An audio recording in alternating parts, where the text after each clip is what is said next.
ചെയ്യാൻ പോകുന്നത് ഒരു അയിലക്കറിയാണ് കേട്ടോ. അയില മുളക് ഇട്ട ഒരു കറിയാണ് ഞാൻ ചെയ്യാൻ പോകുന്നത്. തേങ്ങാപ്പാലൊന്നും പിഴിഞ്ഞിട്ടല്ല. ഇത് നല്ലൊരു സ്പെഷ്യലായിട്ടുള്ളൊരു കറിയാണ് കേട്ടോ. ഗസ്റ്റുകളൊക്കെ വരുമ്പോൾ നമുക്ക് സെർവ് ചെയ്യാൻ പറ്റിയൊരു നല്ലൊരു അടിപൊളി കറിയാണ് കേട്ടോ ചെയ്യാൻ പോകുന്നത്. അപ്പോൾ എല്ലാവരും എന്താ ചെയ്യുന്നത് നോക്കാം കേട്ടോ. ഈ കറി വെക്കാനായിട്ട് നമ്മൾ 2 സബോളയും 2 തക്കാളിയും ഇത്രയ്ക്ക് ഉള്ളി എടുത്തിട്ടുണ്ട് കേട്ടോ. ഇതൊക്കെ നമുക്കൊന്ന് ചെറുതായിട്ട് അരിയാം. സബോളയും ഉള്ളി അരിഞ്ഞിട്ടുണ്ട് കേട്ടോ. തക്കാളി നന്നായിട്ട് ചെറുതായിട്ട് അരിയാം കേട്ടോ. നമ്മൾ ചട്ടി വെച്ചിട്ടുണ്ട്. ഇനി നമുക്ക് ഇതിൽ ചൂടാകുമ്പോൾ വെളിച്ചെണ്ണ ഒഴിച്ച് കൊടുക്കാം.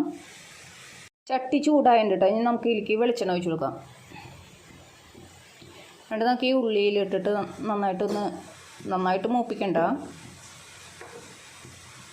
ഈ ഉള്ളിയും സബോളയും കൂടെ ഒരുമിച്ചിട്ടാണ് കേട്ടോ. എല്ലാം ഒരുമിച്ചിട്ടുണ്ട്. ഒരു 5 മിനിറ്റ് ഒന്ന് ഇതിൽ കിടന്ന് ഇതാവണം കേട്ടോ. കളറ് ചേഞ്ച് ആവണ്ട. അപ്പോഴേക്കും നമുക്ക് തക്കാളിയൊക്കെ ഇട്ട് കൊടുക്കാം കേട്ടോ.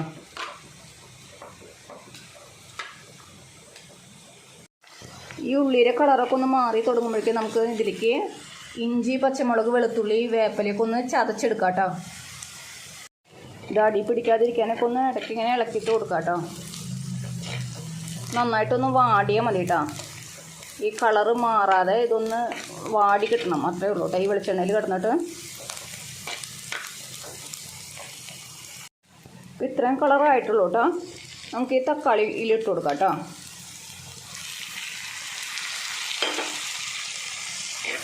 തക്കാളി ഇതിൽ കുറച്ച് നേരം ഒന്നിങ്ങനെ എടുക്കട്ടെ. ഈ വെളിച്ചെണ്ണയിൽ തന്നെ ഒന്ന് വഴറ്റി എടുക്കാം കേട്ടോ. ഒരു 5 മിനിറ്റൊക്കെ ഈ വെളിച്ചെണ്ണയിൽ തക്കാളിയും കൂടെ ഒന്ന് വഴറ്റാം. ഇനി നമ്മൾ ഇഞ്ചി, പച്ചമുളക്, വെളുത്തുള്ളിയും കൂടി ചതച്ചത് ഇതിലിടുന്നുണ്ട് കേട്ടോ.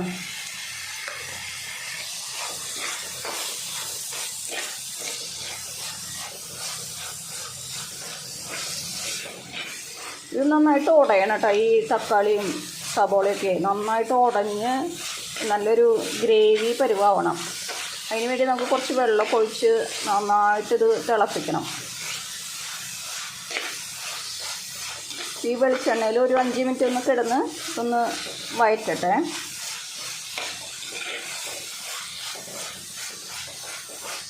അടിയൊക്കെ പിടിക്കാതെ ഒന്ന് ഇളക്കി കൊടുക്കാം കേട്ടോ. ഈ തക്കാളിയും ഇഞ്ചി, വെളുത്തുള്ളിയൊക്കെ ആ ഒരു പച്ചമണം പോണ വരെയൊക്കെ ഒന്ന് നന്നായിട്ട് ഇളക്കാം കേട്ടോ. ഈ സമയത്ത് നമുക്ക് ഉപ്പിട്ട് കൊടുക്കാം കേട്ടോ. ഞാൻ കല്ലുപ്പാണ് ഇട്ട് കൊടുക്കുന്നത് കേട്ടോ.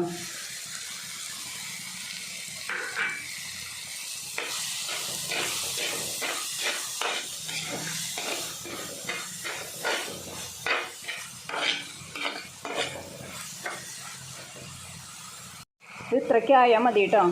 കളറൊന്നും ചേഞ്ച് ആവണ്ട. ആ ഒരു പച്ചമണം പോയി കിട്ടി കഴിഞ്ഞാൽ നമുക്കിതിലേക്ക് പുളി പിഴിഞ്ഞ് ഒഴിക്കാം കേട്ടോ. ഇതിലേക്ക് കോൽപ്പുളി എടുത്തിട്ടുണ്ട് കേട്ടോ. അത് നമുക്കൊന്ന് വെള്ളം ഒഴിച്ച് വയ്ക്കാം കേട്ടോ. നമ്മൾ വെള്ളത്തിലിട്ട് വെച്ചാണെങ്കിൽ ഈ കോൽപ്പുളി നന്നായിട്ടൊന്ന് പിഴിഞ്ഞിട്ട് അതിലേക്ക് ഒഴിച്ചു കൊടുക്കാം കേട്ടോ. ഇതിൻ്റെ വെള്ളം ഈ കോൽപ്പുളി പിഴിഞ്ഞത് നമുക്കിതിൽ ഒഴിച്ചു കൊടുക്കാം. പുളിയൊക്കെ പിന്നെ എന്തോരം വേണമെന്നുള്ളതൊക്കെ അവനാൻ നോക്കുക കേട്ടോ. കുറവുണ്ടെങ്കിൽ ഇത്രയും കൂടെ ഒഴിച്ചു കൊടുക്കാം കേട്ടോ പിന്നീടായാലും. പിന്നെ ഇതിൻ്റെ കൂടെ തന്നെ നമ്മൾ ഒരു ഗ്ലാസ് വെള്ളം കൂടെ ഒഴിച്ചു കൊടുക്കും കേട്ടോ. ഇനിയും നമ്മൾ വെള്ളം ഒഴിക്കും. ഇപ്പം ഈ വെള്ളത്തിൽ കിടന്നത് നന്നായിട്ട് വെന്ത് തുടയണം കേട്ടോ. ഈ സബോളയും തക്കാളിയൊക്കെ നന്നായിട്ട് വെന്ത് തുടയണം. ഇതിൻ്റെ കൂടെ ഇനി നമ്മളിപ്പം മസാലയും കൂടി ഇട്ട് കൊടുക്കുന്നുണ്ട് കേട്ടോ. ഇതിലേക്ക് ഒരു വലിയ ടീസ്പൂൺ മഞ്ഞൾപ്പൊടി ഇട്ട് കൊടുക്കുന്നുണ്ട് കേട്ടോ. വലിയൊരു ടീസ്പൂൺ മഞ്ഞൾപ്പൊടി. മുളക് പൊടി 2 ടീസ്പൂൺ ഇട്ടിട്ടുണ്ട് കേട്ടോ. കുറച്ച് എരിവ് കൂടുതൽ വേണ്ട ഒരു കറിയാണ് കേട്ടോ അത്. ചാറ് വളരെ കുറച്ചെടുത്തിട്ട് കൂട്ടുക. ഞാനൊരു 2.5 ടീസ്പൂൺ, ഇത് ചെറിയ സ്പൂണാണ്, അപ്പോൾ ഞാൻ 2.5 ടീസ്പൂൺ ഇട്ട് കൊടുക്കുന്നുണ്ട്. ഇത് കൂടുതൽ ചാറുണ്ടാവില്ലല്ലോ. നമ്മളൊരു ഗ്രേവി ടൈപ്പിലാണ് ഉണ്ടാവുള്ളൂ കേട്ടോ കറി. കൂടുതൽ ചാറ് ഒഴിച്ച് കഴിക്കാനുള്ള കറിയല്ല അത്. കുറച്ച് മഞ്ഞൾപ്പൊടിയും കൂടി ഇട്ട് കൊടുക്കണം കേട്ടോ. ഒരു ടീസ്പൂൺ മഞ്ഞൾപ്പൊടി ഉണ്ട്. ചെറിയ ടീസ്പൂണാണ് കേട്ടോ. ഇത് ഈ വെള്ളത്തിൽ കിടന്നിട്ട് ഒന്ന് കുറച്ച് വയ്ക്കാം കേട്ടോ. നമുക്ക് തിള വന്നിട്ടുണ്ടല്ലോ, ഒന്ന് കുറച്ച് വെച്ചിട്ട് ഈ വെള്ളം നന്നായിട്ട് വറ്റണം കേട്ടോ. അപ്പോൾ തക്കാളിയും സബോളയൊക്കെ നന്നായിട്ട് ഉടഞ്ഞിട്ടുണ്ടായിരിക്കും. ആ വറ്റണം വരെ നമുക്ക് ഒന്ന് മൂടി വയ്ക്കാം കേട്ടോ. ഇടയ്ക്കൊന്ന് ഇളക്കി കൊടുക്കാം. ഗ്യാസ് ഒന്ന് കുറച്ചിട്ട് നമുക്ക് ഇതൊന്ന് മൂടി വെച്ച് കൊടുക്കാം കേട്ടോ. എങ്ങനെയായാലും ഒരു 10-15 മിനിറ്റ് നമുക്കിതൊന്നിങ്ങനെ അടച്ചു വയ്ക്കാം കേട്ടോ. അപ്പോഴാണ് നല്ല തിക്കായിട്ടിത് വറ്റി വരുള്ളൂ. ഇടയ്ക്കിത് നന്നായിട്ട് ഇളക്കിയിട്ട് കൊടുക്കാം കേട്ടോ, അടിയൊന്നും പിടിക്കാതെ. വെള്ളം കുറച്ചല്ലേ ഉള്ളൂ, അത് കാരണം അടി പിടിക്കാൻ ചാൻസ് ഉണ്ട്. അപ്പോൾ നന്നായിട്ട് ഇങ്ങനെ ഇളക്കിയിട്ട് കൊടുക്കാം കേട്ടോ ഇടയ്ക്ക്. നമുക്ക് ഈ ഉള്ളിയും സബോളയൊക്കെ നന്നായിട്ട് ഉടയണ വരെ നമുക്ക് ഈ ഒരു വെള്ളത്തിൽ ഇത് കിടന്ന് ഇതാവണം കേട്ടോ, വറ്റണം കേട്ടോ.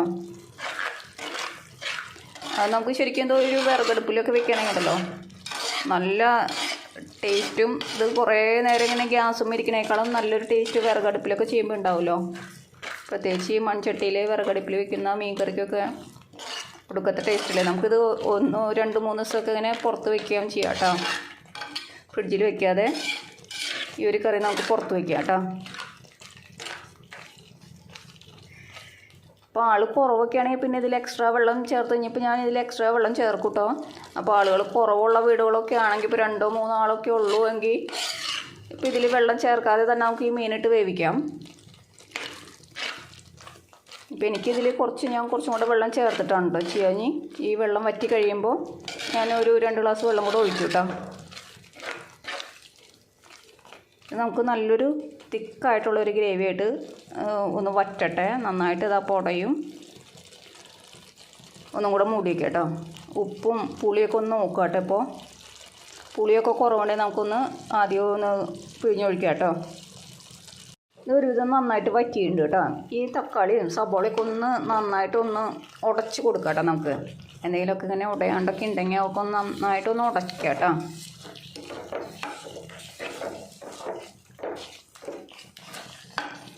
മുളകൊക്കെ ഇനി കൂടുതൽ നല്ല എരിവൊക്കെ വേണം എന്നുള്ളവർക്ക് കുറച്ചും കൂടെ മുളകൊക്കെ ഇടാം കേട്ടോ. ഇതിങ്ങനെ ഉടച്ചിട്ട് നമുക്ക് ഒരു 2 ഗ്ലാസ് വെള്ളം കൂടെ ഞാൻ ഇതിൽ ഒഴിച്ചു കൊടുക്കുന്നുണ്ട് കേട്ടോ.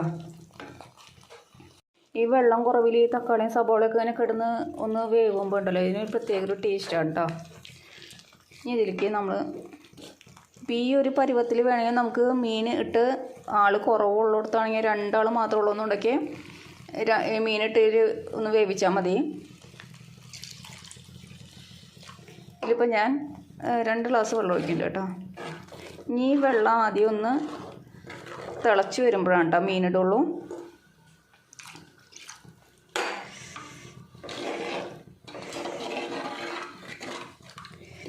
ഈ വെള്ളവും നന്നായിട്ട് തിളക്കട്ടെ കേട്ടോ. അപ്പോൾ നമുക്ക് മീനിടാം. ഒന്ന് മൂടി വയ്ക്കാം കേട്ടോ. ഈ വെള്ളം ഒഴിച്ചിട്ട് നന്നായിട്ട് തിളച്ച് മറിയുന്നുണ്ട് കേട്ടോ. ഇപ്പോൾ ഈ സമയത്ത് നമ്മൾ ഉപ്പ് കുറവുണ്ടോ, മുളക് കുറവുണ്ടോ, പുളി കുറവുണ്ടോ ഇതൊക്കെ നമ്മൾ നോക്കുക കേട്ടോ. എന്നിട്ട് നോക്കിയിട്ട് കുറവുണ്ടെങ്കിൽ നമുക്ക് അതൊക്കെ ഇട്ട് കൊടുക്കുക. ഇനി നമുക്കിതിലേക്ക് ഈ മീൻ ഇട്ട് കൊടുക്കാം കേട്ടോ. ഈ മീൻ അയിലേറെ എടുത്ത് വെച്ചിട്ടുണ്ട്, അത് നമുക്ക് ഇതിലേക്ക് ഇട്ട് കൊടുക്കാം. ഈ മീൻ ഒരു 10 മിനിറ്റിൽ വെന്താൽ മതി കേട്ടോ. എന്നിട്ട് നമുക്കിത് ഓഫ് ചെയ്യാം കേട്ടോ. ഒരു 10 മിനിറ്റ് നമുക്ക് ഒന്ന് അടച്ചു വെച്ച് വേവിക്കാം കേട്ടോ. നമ്മുടെ മീൻ കറി 10 മിനിറ്റ് ആയിട്ടുണ്ട് കേട്ടോ. നല്ല തിക്കായിട്ടുള്ളൊരു ഗ്രേവി ആയിട്ടുണ്ട്. നല്ല ടേസ്റ്റാണ് കേട്ടോ. എല്ലാവരും ഒന്ന് ട്രൈ ചെയ്ത് നോക്കിയോളൂ. ഇനി നമുക്കിതിലേക്ക് കുറച്ച് പച്ച വെളിച്ചെണ്ണ ഒന്ന് ഒഴിച്ചു കൊടുക്കാം കേട്ടോ. ഇനി 2 വേപ്പില, പച്ച വേപ്പിലയും കൂട്ടിയിട്ട് കൊടുക്കുന്നുണ്ട്. 2 ഗ്യാസ് ഓഫ് ചെയ്തിട്ടേ നമുക്കിതൊന്ന് മൂടി വയ്ക്കാം കേട്ടോ. ഗ്യാസ് ഓഫ് ചെയ്യാം കേട്ടോ. ഒന്ന് മൂടി വെച്ചിട്ടുണ്ട് കേട്ടോ. അപ്പോൾ എല്ലാവരും ഒന്ന് ട്രൈ ചെയ്ത് നോക്കിയോളൂ കേട്ടോ. ഇങ്ങനത്തെ ഒരു മീൻ കറി നല്ല ഗസ്റ്റൊക്കെ വരുമ്പോൾ കൊടുക്കാൻ പറ്റിയൊരു മീൻ കറിയാണ് കേട്ടോ. അപ്പോൾ എല്ലാവരും ഒന്ന് ട്രൈ ചെയ്യാം കേട്ടോ.